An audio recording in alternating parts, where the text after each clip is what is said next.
Donc aujourd'hui, Anthony, tu es donc directeur régional pédagogique d'Epitech.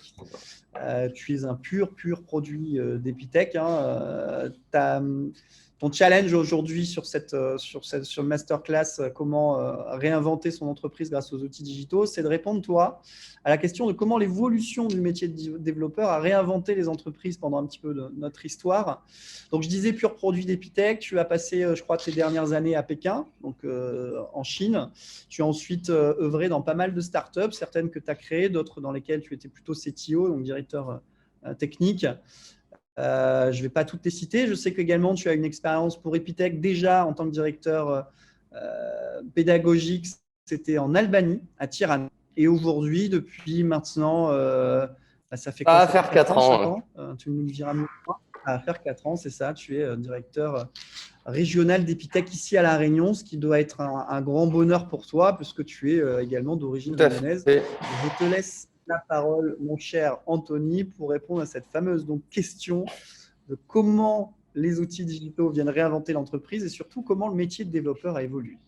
Merci Antoine du coup aussi pour la présentation. C'est la première fois que je me tente à l'exercice de répondre à cette question, qui est une question assez vaste par rapport aux évolutions technologiques et puis aux évolutions des métiers dans le digital. Donc, j'espère en tout cas que je vais pouvoir vous apporter des éléments de réponse et de compréhension, notamment pour mieux comprendre en fait le monde qui nous entoure aujourd'hui et le monde qui arrivera demain et la place en fait des technologies au sein de ce monde et surtout, comme l'a dit Antoine, les possibilités qui vont s'offrir à vous et pourquoi en fait le no-code aujourd'hui devient des opportunités. Alors, pour répondre à cette question, pour moi, il est important qu'on fasse un peu d'histoire d'informatique, parce que en fait, pour mieux comprendre en fait les outils qui vont vous être proposés aujourd'hui en termes de no-code, c'est déjà de comprendre toutes ces 50 dernières années, le travail qui a été fait, l'ingénierie qui a été mise en œuvre, le travail de recherche et développement qui a permis aujourd'hui d'avoir des niveaux d'abstraction de technologies très très fortes, ce qui va permettre à tout à chacun quasiment d'être capable de faire des technologies. Alors, pour ce faire, je ne vais pas vous faire toute l'histoire de l'informatique, mais on va déjà essayer d'imaginer pour vous, en fait, qu'est-ce que signifie le mot informatique, parce qu'en fait, le mot informatique en lui-même est un mot assez vaste. On parle aussi bien d'informatique dans tous les secteurs d'activité, mais au final, quel est son sens fondamental? Pourquoi, en fait, on a essayé de matérialiser au niveau device, au niveau périphérique, l'informatique? Eh ben, c'est tout simplement en fait pour faire du traitement de l'information. Si on essaye de résumer le plus simplement l'informatique permet juste de faire du traitement d'information de plus grand, enfin, de différentes ampleurs et on va dire aussi sur des thématiques différentes avec des contraintes différentes. C'est ce qui est intéressant dans l'informatique, c'est l'adaptabilité qu'on va pouvoir avoir par rapport aux contraintes dans lesquelles on évolue et les secteurs d'activité dans lesquels on est. Et donc, les problématiques qu'on essaye de répondre. Alors, au niveau histoire, je vous ai sélectionné quelques dates pour essayer de comprendre un petit peu, encore une fois, pourquoi on en est là. La première date, 1980. En fait, 1980, c'est la première fois où on a vraiment commencé à faire du traitement de l'information. C'est la machine qui a été, en fait, c'est ce qu'on appelle la mécanographie. Donc, c'est de l'informatique mécanique. Donc, il n'y avait pas encore d'électronique à cette époque-là. À ce moment-là, en fait, en 1980, il y a un monsieur aux États-Unis qui a inventé une machine pour faciliter le recensement des Américains. Donc, c'était une machine simplement mécanique qui allait inscrire des informations sur un papier. Et en fait, ça a été déjà une révolution à ce moment-là parce que ça a commencé à éviter d'une l'erreur humaine et d'autre part, le traitement de cette information qui, quand on recense 100, 200 ou 300 millions de personnes, devient complexe à traiter. Donc là, il y a déjà eu un premier pas. Ça a été une machine totalement mécanique où en fait, on appuyait sur des boutons qui avaient derrière des engrenages et des actionneurs qui allaient écrire ou inscrire en tout cas un caractère sur une feuille de papier avec de l'encre, tout simplement. Après, on a eu un autre moment qui a été très, très important, c'est au niveau de la Seconde Guerre mondiale, entre 1940 et 1945. Ça a été un élément assez, qui a permis d'accélérer, en tout cas, ce qu'on va appeler l'informatique d'aujourd'hui. Donc, il y a un monsieur qui s'appelle Alan Turing, vous avez déjà dû en entendre parler, qui a défini concrètement qu'est-ce que c'était l'informatique avec, excusez-moi, avec notamment l'idée de l'appliquer à l'électronique. Et donc là, avec une machine dont vous avez sûrement dû entendre parler un jour, qui était Enigma, qui a été une machine qui permettait de faire de la cryptographie, donc d'encrypter des messages militaires, notamment pour pas qu'on puisse savoir en fait ce que d'autres personnes ou d'autres armées ont dit. Donc ça a été un très grand moment, parce que ce moment en fait a permis de traiter énormément d'informations, parce qu'à cette époque-là, on a quand même eu beaucoup de messages cryptés qui ont été envoyés, de diffuser de l'information de pays en pays pour pouvoir en fait synchroniser l'avancement de personnes. Donc ça a été un grand moment. Tout ce moment-là, entre 40 et 45, il y a du coup eu énormément de travaux de recherche qui ont amené en fait à une évolution majeure dans l'électronique. Et l'électronique qu'on utilise aujourd'hui, c'est ce qu'on va appeler les transistors. Les premiers transistors sont apparus en 1947. Les transistors sont des mini-composants électroniques qui vont juste permettre en fait de faire passer un signal électrique pour dire 0 ou 1. Les transistors aujourd'hui, c'est ce qui compose vos microprocesseurs, les processeurs de vos ordinateurs. C'est ce qui est présent au final dans tout matériel électronique aujourd'hui. C'est composé de transistors. Ces transistors-là, on les a miniaturisés de plus en plus pour arriver en fait aux ordinateurs que vous avez aujourd'hui. Et cette miniaturisation s'est opérée entre 1970 et 1990. C'est là où en fait on a fait le plus grand bond, hein, où on a été capable de commencer vraiment à faire des tout petits composants et à les imbriquer. Par la suite, en fait, on continue aujourd'hui de travailler là-dessus, mais les avancées technologiques sont moins rapides qu'entre 70 et 90. En 90, fin des années 90, il y a un autre événement au niveau technologique qui est fondamental parce qu'on l'utilise aujourd'hui quotidiennement, tous les jours et de plus en plus. C'est l'invention d'un protocole de communication. Donc, un protocole de communication, c'est comment on peut échanger de l'information entre deux interlocuteurs, donc là en l'occurrence des ordinateurs. Donc nous, on a un protocole de communication que nous utilisons aujourd'hui qui est le français. Il y a un protocole qui existe pour Internet qui s'appelle HTTP et c'est le protocole que vous utilisez quotidiennement en fait, que ce soit sur vos téléphones portables, vos smartwatches ou autres. Je ne sais pas si vous voyez toujours mon écran, c'est bon? Très bien, parfait.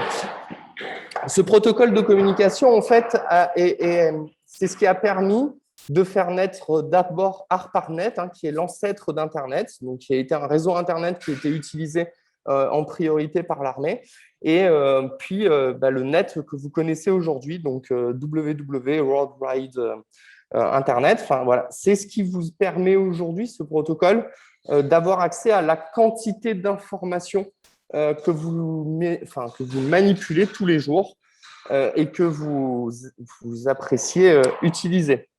Dans les années 2000, on a commencé en fait à entrevoir un problème qui était majeur, c'est que depuis 47, donc de 1947 aux années 2000, donc à peu près 50 ans, on a créé énormément de technologies, énormément de logiciels, mais en fait sans penser à dans 10 ans, à dans 20 ans, à dans 30, à dans 50 ans. Sans penser en fait que tout ce qu'on était en train de mettre en œuvre, ça allait être des technologies qui allaient devenir pérennes et utilisées sur de nombreuses décennies. Donc c'est ce qu'on a appelé le bug des années 2000. En fait, dans le bug des années 2000, ça a été très très simple, c'est que dans tous les logiciels qu'on a pu créer, il y a eu en fait des valeurs qui allaient être atteintes, des limites de l'informatique qui allaient être atteintes.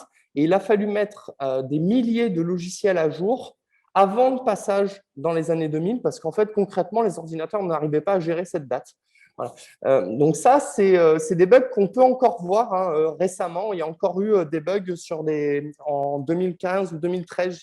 Il y a eu des bugs sur des call centers aux États-Unis qui a fait que le 911 n'a plus été accessible pendant une nuit. parce que, pareil, en fait, les développeurs, ils avaient imaginé que, allez, si un jour ils atteignent 1 milliard d'appels sur le call center, ce sera magique, enfin, ce sera très, très bien, et qu'au final, peut-être même ce milliard ne sera jamais atteint. Et un jour, il a été atteint. Et en fait, le moment où il a été atteint, ça a créé un bug. Donc, au moment où on a atteint le milliard d'appels au 911, ça a créé un bug et ça a fait planter toute la plateforme du 911 sur la côte ouest américaine, ce qui a posé un problème, hein, puisque plus personne n'avait accès aux services d'urgence. Bien entendu, il a fallu attendre le lendemain.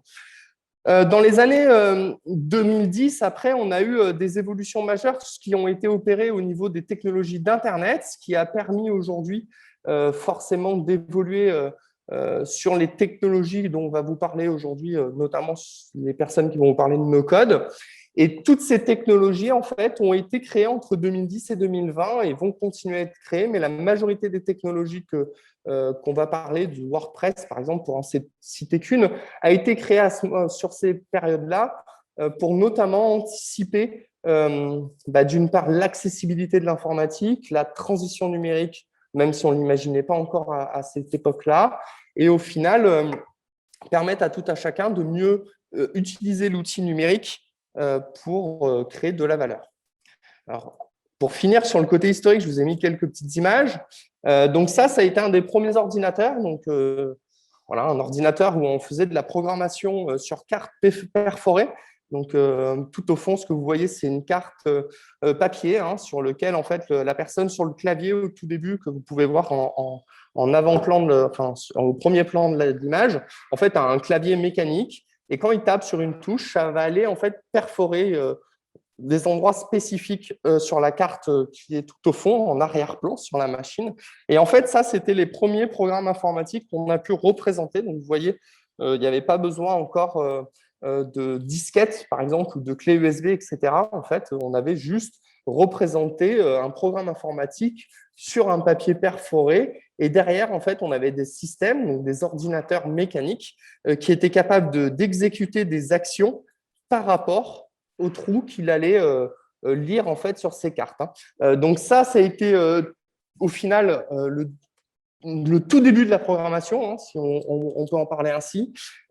C'était une technologie en tout cas qui était limitée d'accès forcément, parce que c'était souvent dans des laboratoires de recherche. On n'avait pas ça chez nous. Là, on peut voir que notamment c'était une machine d'IBM, assez expérimentale au début, et ça demandait une expertise très très forte, hein, parce que là, il n'y avait pas tous les outils qu'on peut avoir aujourd'hui dans le monde du développement informatique qui vont nous accompagner, nous guider à faire des programmes informatiques les plus efficaces et les plus efficients possibles dans un minimum de temps. Là, on était clairement sur de la recherche et développement et ça pouvait prendre des jours à arriver à faire un petit programme. Tout ça, ça nous a permis de créer en fait, les premiers ordinateurs, donc notamment ces ordinateurs-là, ce type d'ordinateur. Je ne sais pas si vous avez eu l'occasion d'utiliser ce type d'ordinateur. Ces ordinateurs-là, ils sont 1000 fois moins puissants que les smartphones que vous avez dans vos poches. Et en fait, avec ces ordinateurs-là, on était déjà capable de commencer à traiter de l'information. Traiter de l'information, certes, de manière pas rapide, hein, parce que c'était des ordinateurs avec des capacités de calcul très, très faibles, mais on avait déjà la capacité de commencer à essayer d'optimiser l'information, le traitement, la structurer pour pouvoir la matérialiser au niveau numérique, notamment pour pouvoir la stocker sur ce qu'on a appelé les disquettes, qui était un système de stockage qui a disparu. Après, on a vu d'autres systèmes de stockage. Aujourd'hui, vous utilisez presque plus de clés USB, vous utilisez tous le cloud pour pouvoir stocker. Et ça a été au final les prémices des outils que vous connaissez aujourd'hui, puisque ces ordinateurs-là ont été énormément utilisés jusqu'à la fin des années 90, jusqu'à l'avènement d'Internet, puisqu'Internet, en fait, a permis d'accélérer la digitalisation. Et en fait, on a voulu que tout le monde puisse avoir des ordinateurs. Donc, on a continué à miniaturiser les ordinateurs, à les rendre encore plus puissants. Donc, c'est les ordinateurs que vous avez aujourd'hui, ou les téléphones portables, ou les smartwatches, ou même vos casques hein, ou autres demain. Ça a été aujourd'hui des ordinateurs ultra puissants qui sont très nomades, très portatif, on a tout miniaturisé, on ne se retrouve plus avec des écrans de 17 pouces qui font 10 kilos, hein, puisqu'aujourd'hui, un ordinateur portable fait une moyenne de 4 kilos. Voilà, tout ça a permis, tout ce qu'on a pu voir avant nous a permis en fait d'arriver là, d'arriver sur les ordinateurs que vous utilisez, sur les systèmes d'exploitation que vous utilisez, sur les outils que vous utilisez.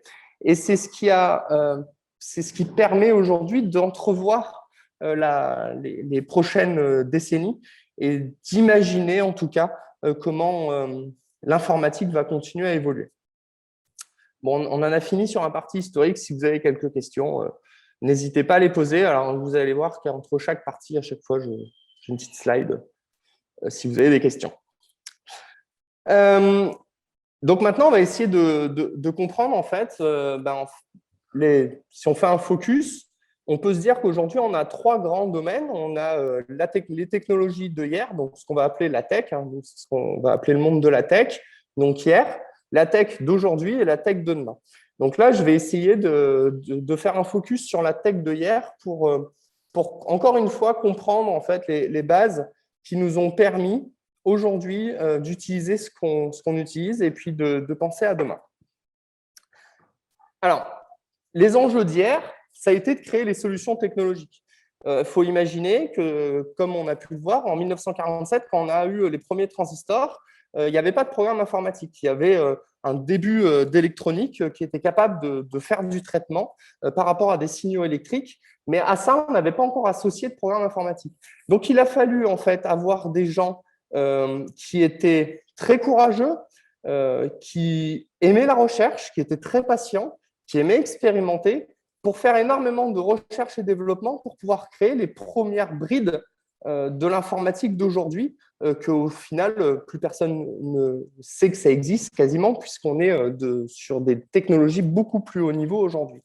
Donc, ces solutions technologiques, typiquement, être capable de faire le premier système d'exploitation a été crucial. Et pour faire ça, il a fallu des dizaines et des dizaines d'ingénieurs ou d'ingénieuses. À l'époque, il y avait beaucoup plus d'hommes que de femmes dans ces métiers-là, mais qui soient capables d'imaginer en fait comment demain des utilisateurs vont pouvoir consommer l'ordinateur, comment on va pouvoir utiliser ces technologies et comment on va pouvoir au final apporter des solutions de traitement de l'information à tout à chacun, en sachant que à cette époque-là, c'était quelque chose qui était pas du tout démocratisé. On n'avait pas du tout l'idée d'acheter des ordinateurs en entreprise. Ça restait quelque chose qui coûtait très cher, puisque pendant des années, il a fallu avoir des experts techniques qui viennent ne serait-ce qu'installer l'ordinateur dans les entreprises et faire les maintenances.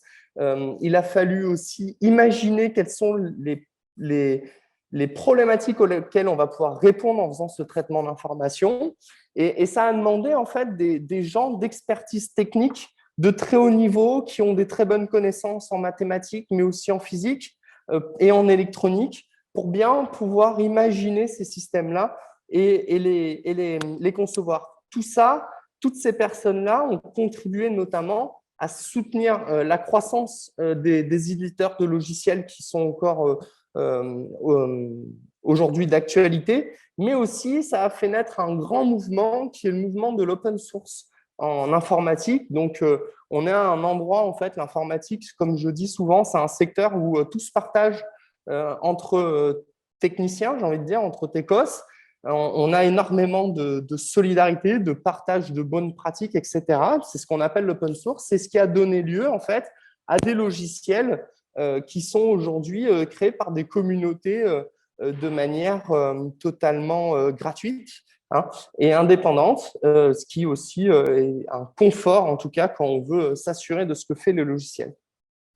Alors, vraiment, au final, si on reprend ce que je viens de dire, l'enjeu des entreprises, c'était de trouver des profils talentueux, ce qu'on appelait au final des génies de l'informatique. Et c'était des gens qui étaient au final très, très rares sur le marché du travail. Pourquoi ? Parce qu'en fait, l'information n'existait pas. On était sur une science qui était en train de se définir. Personne ne savait ce qui allait exister dans 10 ans. Personne ne savait trop dans 20 ans. Il n'y avait aucune école ou université qui faisait des formations dessus. C'était des laboratoires de recherche. Un des plus connus, un des laboratoires de recherche qui a eu le plus gros impact dans l'informatique, c'est le laboratoire de recherche de Berkeley aux États-Unis, puisque un des systèmes d'exploitation qui est à la base des systèmes d'exploitation que vous utilisez aujourd'hui est né d'un des laboratoires de recherche là-bas. Ce sont des étudiants qui l'ont imaginé, qui ont commencé à écrire ces premières lignes de programmation et qui ont bâti au final un socle très important sur le monde technologique d'aujourd'hui. Donc, ça a été un enjeu majeur pour les entreprises. Alors, pour quel type d'entreprise, on va le voir, mais ça a été un enjeu majeur parce que sans, au final, ces personnes-là, on n'aurait pas pu commencer à construire les briques nécessaires à l'informatique d'aujourd'hui et puis à l'informatique de demain. Alors, ces entreprises-là, forcément, il y en a que vous devez connaître. Microsoft, Apple, Oracle, Unix. Alors, Unix, c'est le système d'exploitation qui est né de Berkeley, notamment. IBM, Intel, Ericsson. Alors, Ericsson, on entend moins parler aujourd'hui, mais à une époque, c'était un des leaders, en tout cas, sur le marché de l'électronique et du début du software. Et ces entreprises-là, typiquement, aujourd'hui, quand on regarde les parcs informatiques entre 2000 et 2020, 60 à 70% des ordinateurs bureaux sont sur des systèmes d'exploitation de type Microsoft. En fait, aujourd'hui, on ne le sait pas, mais une grande partie du système mondial bancaire fonctionne sur Oracle avec des technologies de type Java, notamment, qui appartiennent à Oracle. Intel, aujourd'hui, équipe une grande majorité des processeurs, même si ces derniers temps, on a une autre entreprise AMD qui reprend dessus. Voilà, ce sont des acteurs, et je ne les ai pas tous cités, j'ai cité les principaux, mais il y en a encore d'autres, qui ont eu des impacts majeurs en fait, dans l'informatique. IBM, on l'a vu tout à l'heure, ça a été une des premières entreprises à créer des machines de programmation par carte perforée. Voilà. Ces entreprises-là ont eu besoin de talents. Ces talents-là, c'était quelque part des innovateurs, des gens qui étaient à l'affût de nouveautés avant même que ce soit sorti. Et ça a permis vraiment de structurer l'informatique d'aujourd'hui. En tout cas, d'en avoir les prémices. Bon, on va essayer de comprendre aujourd'hui à peu près la même chose, mais qu'est-ce qui s'est passé aujourd'hui? Donc, l'image parle d'elle-même. Le télétravail notamment, mais plus globalement, en fait, l'accessibilité à l'information au travers d'Internet. Donc, on vient de voir que hier, il a fallu bâtir les technologies pour que vous puissiez, depuis les années quelque part 2000, tous, qu'on puisse utiliser et consommer de l'information, parce qu'au final, aujourd'hui, si on prend l'informatique, au-delà de faire du traitement d'information, on produit de l'information qu'on consomme aussi au travers d'un réseau qui est universel, qui est Internet, et ça s'est encore plus démocratisé ces derniers temps. Alors, aujourd'hui, les entreprises, elles cherchent quoi? Ça, c'est une grande question. C'est-à-dire qu'on peut se dire, ça y est, en fait, on a fini d'inventer les souches technologiques qui sont nécessaires. Si on prend toutes les startups qui se créent aujourd'hui, on n'est pas sur de l'innovation technologique, on est sur des innovations de services. Et donc, au fait, aujourd'hui, si on pourrait dire que les entreprises, elles sont à l'affût de profils qui sont très agiles, très adaptables en fait au contexte des entreprises, au secteur d'activité et aux technologies, et en fait des personnes qui vont avoir une pluridisciplinarité assez forte, en tout cas qui vont savoir faire, je vais prendre le cas vraiment des développeurs qui savent faire du développement informatique, mais en même temps qu'ils ont des notions de digital marketing, mais qu'en même temps ils ont des notions de tout ce qui est interface utilisateur, expérience utilisateur, pour pouvoir en fait imaginer et développer des solutions de services qu'on consomme tous aujourd'hui. Il y a des innovations de services plus ou moins conséquentes qu'on pourrait citer, type Facebook, par exemple, qui a été une innovation de service, de permettre à tout à chacun de communiquer à une époque où, en fait, la communication était beaucoup plus basée par tout ce qu'on va dire au niveau numérique, mail, ou sinon, pour ceux qui ont connu les outils de Yahoo, qui permettaient de chatter aussi avec Yahoo, mais ça a été encore, ou Wanadu aussi, mais ça a été une autre partie encore, une étape pour les services qu'on a aujourd'hui. Donc, ces entreprises-là, elles avaient des enjeux à répondre. C'était bien, on avait structurer l'information, structurer l'informatique. On commençait à avoir de plus en plus d'entreprises équipées. Maintenant, il fallait accompagner la digitalisation des entreprises. Accompagner la digitalisation des entreprises, typiquement, en créant de nouveaux services. Alors, typiquement, des services de facturation, des services de comptabilité, des logiciels qui vont permettre de faire du traitement vidéo, du traitement d'images. Tout ça, en fait, si on prend tous ces logiciels-là, c'est des logiciels qui sont très récents au final dans l'histoire de l'informatique parce qu'il y a eu besoin de toute la recherche et le développement qui a été fait et opéré hier pour avoir l'opportunité de créer ces services-là et de proposer nouvelles technologies à tout type de personnes. Aujourd'hui aussi, sur l'accessibilité des technologies, il y a eu un grand pas qui a été fait. Souvent, quand on discute entre développeurs informatiques, on se dit aujourd'hui, on a moins besoin de comprendre comment fonctionne l'ADN de l'informatique, comment fonctionne un ordinateur, comment est structuré un processeur, qu'est-ce que c'est réellement une barrette de mémoire vive, etc. Parce qu'en fait, le niveau d'abstraction des technologies permet à des gens qui n'ont j'ai envie de dire, pas la connaissance fondamentale de l'informatique, de commencer à créer des outils informatiques. Et ça a encore un lien avec le no-code, puisque c'est toute cette évolution qui permet aujourd'hui à des personnes qui n'ont pas forcément de compétences en électronique ou en mathématiques ou en physique, de pouvoir faire de la programmation assez simplement en imbriquant et en utilisant des technologies qui existent depuis de nombreuses années.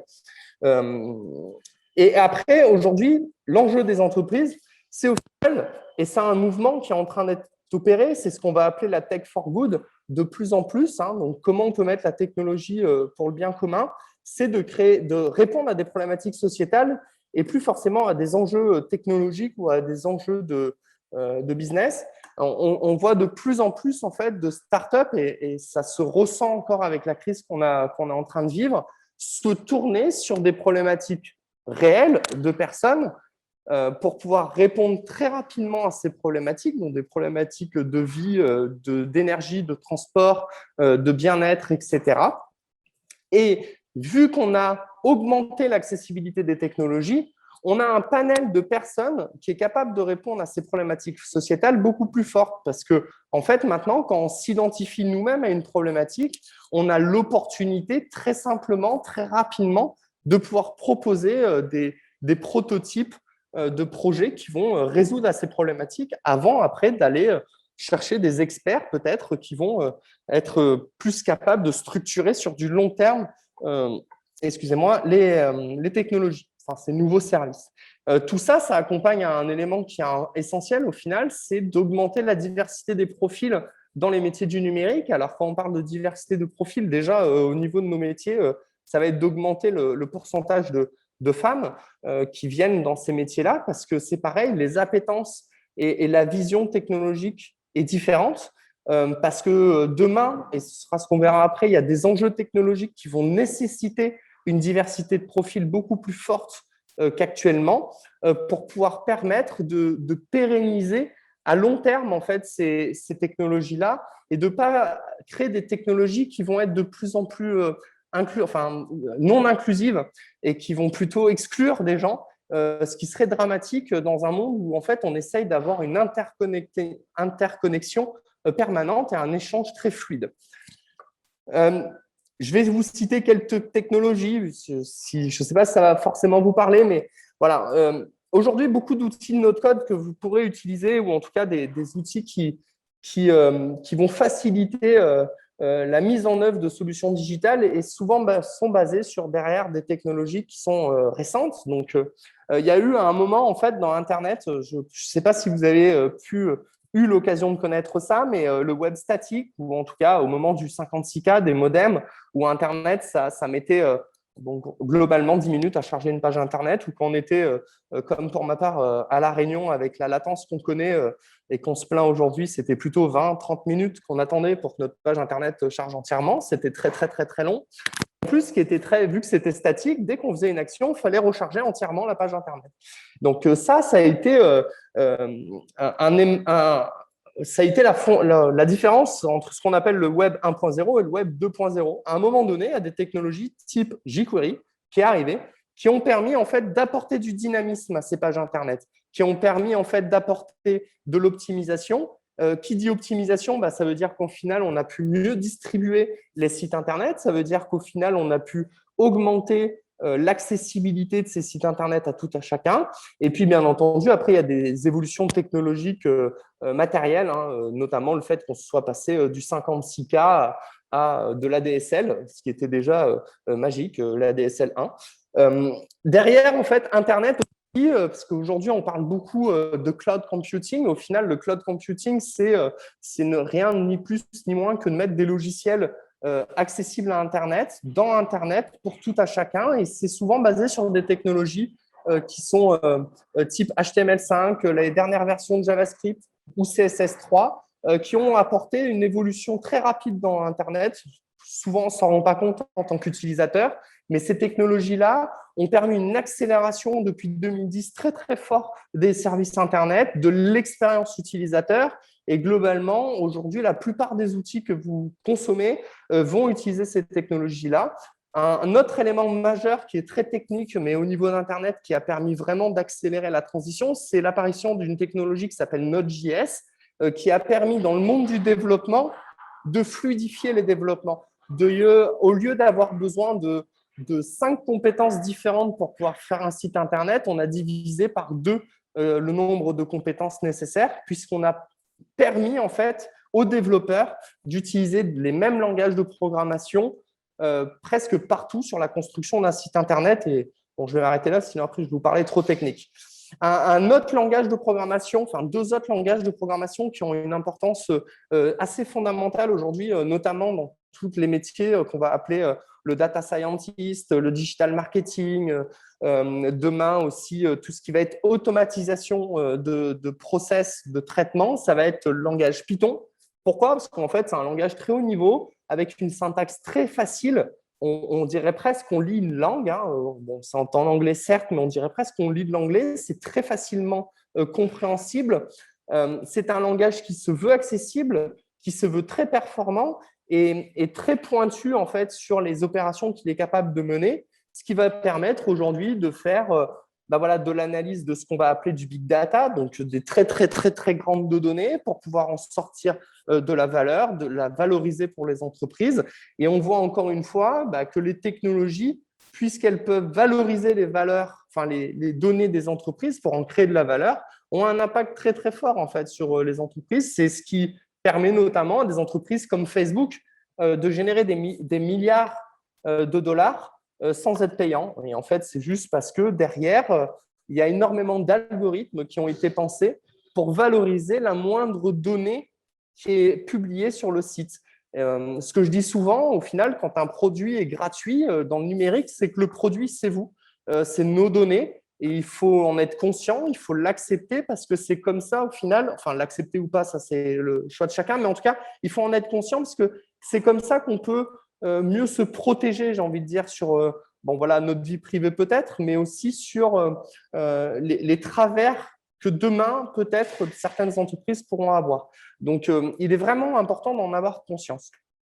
Alors, ces technologies-là, elles ont donné lieu, alors j'ai trouvé une magnifique infographie sur Internet, enfin, infographie, un listing, d'un certain nombre d'outils, et là, ils n'y sont pas tous, des outils, en fait, qui permettent aujourd'hui de monter un outil numérique sans savoir faire une ligne de programmation. Et ça, c'est quand même quelque chose d'exceptionnel parce qu'avant 2010, c'était quelque chose qui n'était pas possible.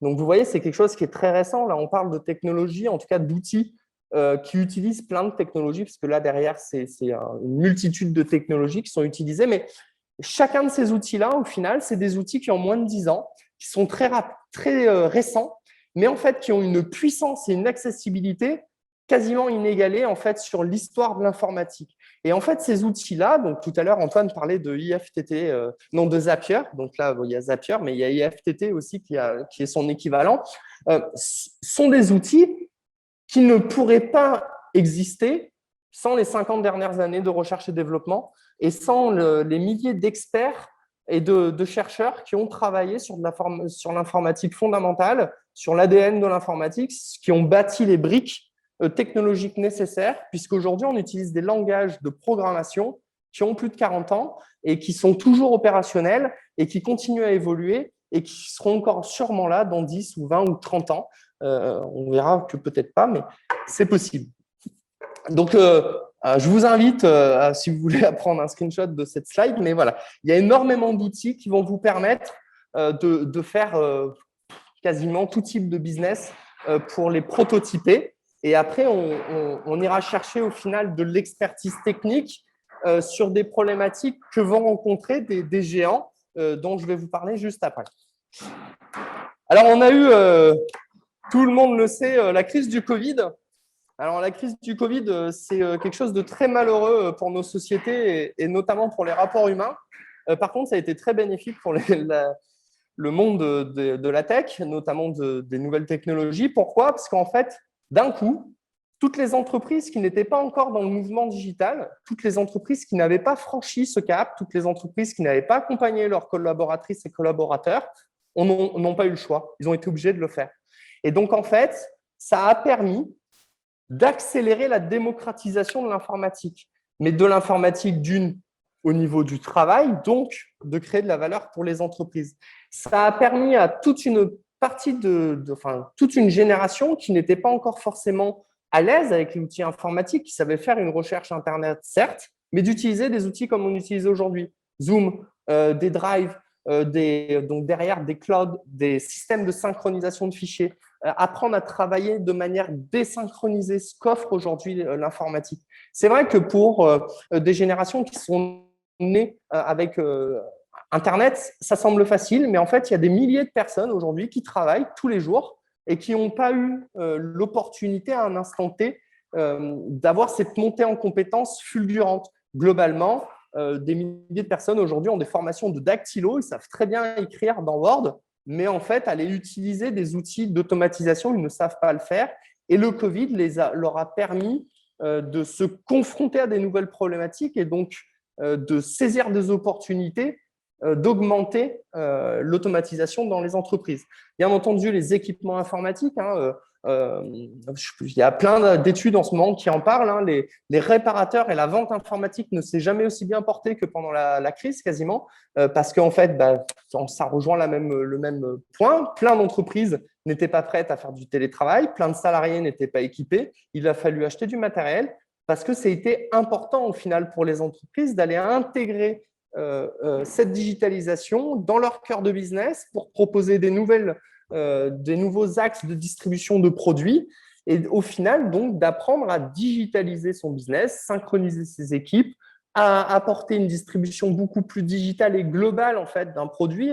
On pourrait penser aux maraîchers qui avaient l'habitude de vendre sur les marchés. Aujourd'hui, les maraîchers, ça a permis à soit des maraîchers, soit des entrepreneuses ou entrepreneurs de créer en fait des nouveaux outils qui ont permis de proposer le marché au pied de votre porte, hein, donc concrètement de se faire livrer directement les paniers de fruits et légumes d'un agriculteur chez vous. Il y a 5 ans, on n'y aurait pas pensé parce qu'en fait, on n'aurait pas osé dire que le marché physique est quelque chose qui un jour pourra potentiellement disparaître.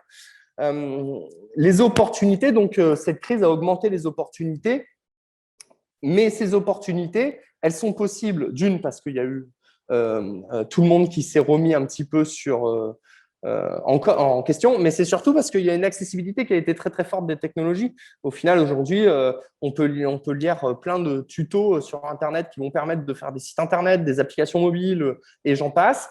Et il y a énormément de bases de projets qu'on peut prendre, réutiliser pour pouvoir faire des prototypages rapides.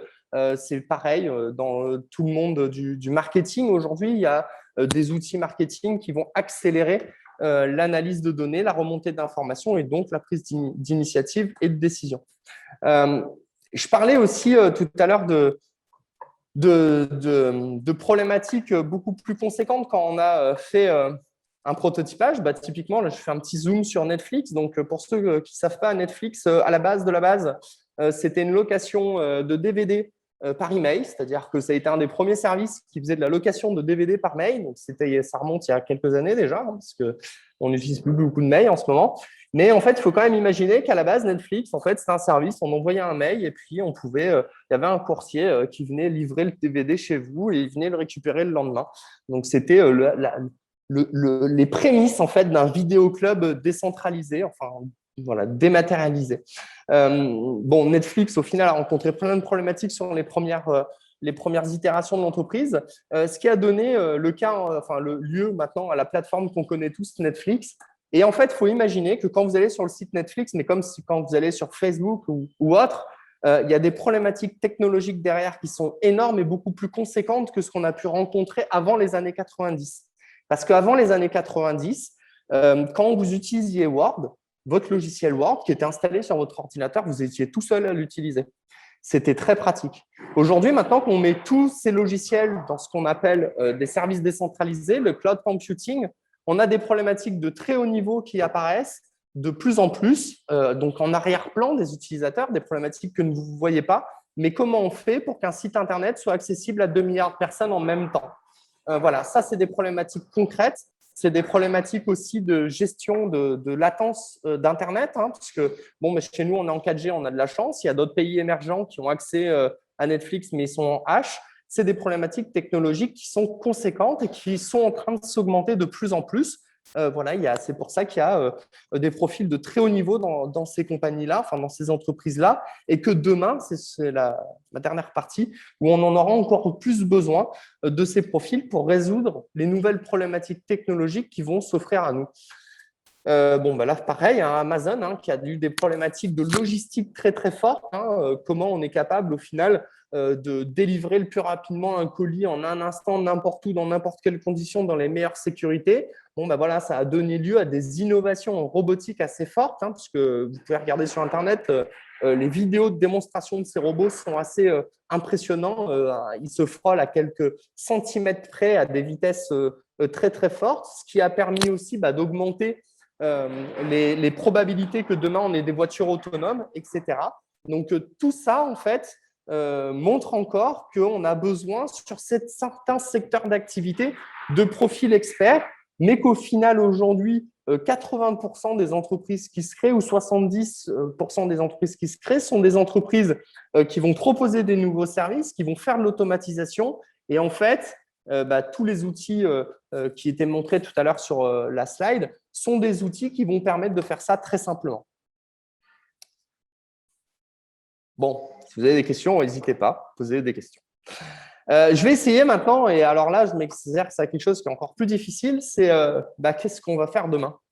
Parce que du coup, on a vu hier, on a vu aujourd'hui, on voit qu'aujourd'hui, en fait, c'est super, on est tous capables de consommer des produits, on est tous capables de lancer des produits sur Internet, on est tous capables de communiquer efficacement, de traiter de l'information. Maintenant, on fait quoi demain? Demain, en fait, là, c'est une image qu'on aime beaucoup, qui représente, en fait, quasiment, c'est de la réalité donc virtuelle, un casque de réalité virtuelle. Donc là, on serait plutôt dans le monde de l'éducation, où, en fait, là, on va avoir un jeune qui va commencer à manipuler, en fait, des objets totalement virtuels qui ne sont plus physiques. C'est potentiellement demain. C'est ce qui est en cours de développement aujourd'hui et en recherche, c'est-à-dire qu'on est actuellement, il y a plusieurs types d'ingénieurs qui travaillent dessus, qui réfléchissent au monde de demain, qui sont en train de, comme on a pu voir entre les années 50 et 90, on a bâti les technologies pour le monde d'aujourd'hui. Là, en ce moment, aujourd'hui, il y a des gens qui bâtissent les technologies pour le monde de demain, et ces technologies vont permettre, pour pouvoir bâtir ces technologies, en fait, on a de nouveaux besoins de profils très experts qui ont une très bonne compréhension de l'historique de l'informatique, de comment on est arrivé aux technologies qu'on a aujourd'hui, pour pouvoir les remettre en question, pour pouvoir réimaginer typiquement l'ordinateur de demain, comment on va consommer demain. Est-ce qu'il y aura encore des écrans? Est-ce qu'il n'y aura pas d'écran? Je ne sais pas si vous avez suivi, mais voilà, on est capable aujourd'hui avec de la nanotechnologie de faire des relevés d'insuline avec des lentilles sur les yeux. Il y a énormément de nouvelles technologies qui vont arriver dans les prochaines années. Et en fait, c'est parce qu'on a de nouveaux besoins. En fait, ces entreprises-là qui préparent les 50 prochaines années ont besoin de nouveau de profils experts. Donc là, en fait, on est sur, comparé à hier, entre 50 et 90, où on n'avait besoin que de profils experts. On n'avait pas besoin de profils qui sachent utiliser la technologie. Aujourd'hui, on a les deux. On a des profils qui ont une très bonne compréhension de la technologie, qui savent utiliser des outils numériques pour créer de la valeur. Et on a en même temps des profils très experts, très, très spécialisés dans des domaines qui sont en train de bâtir les prochaines solutions technologiques, les prochaines innovations technologiques pour que par la suite, on puisse recréer des services à tendance innovante pour tout à chacun. Donc, les enjeux aujourd'hui vont tourner autour de l'intelligence artificielle. On en parle beaucoup. Alors, l'intelligence artificielle aujourd'hui n'existe toujours pas. C'est quelque chose qu'on aimerait, mais ça n'existe toujours pas. Aujourd'hui, l'intelligence artificielle, c'est reproduire le comportement humain dans un ordinateur. Il n'y a pas de notion d'apprentissage automatique. Voilà, il y a des recherches qui sont menées là-dessus, mais ce n'est pas encore le cas. Un élément qui va certainement, et c'est quasiment sûr, révolutionner nos foyers, mais d'abord le monde du travail et en amont le monde de la recherche et de la santé, c'est l'ordinateur quantique. Ça va être de nouveaux types de transistors qui sont en recherche et développement, notamment par IBM depuis plusieurs années. Tous les grands acteurs aujourd'hui, ce qu'on va appeler les GAFAM, travaillent dessus.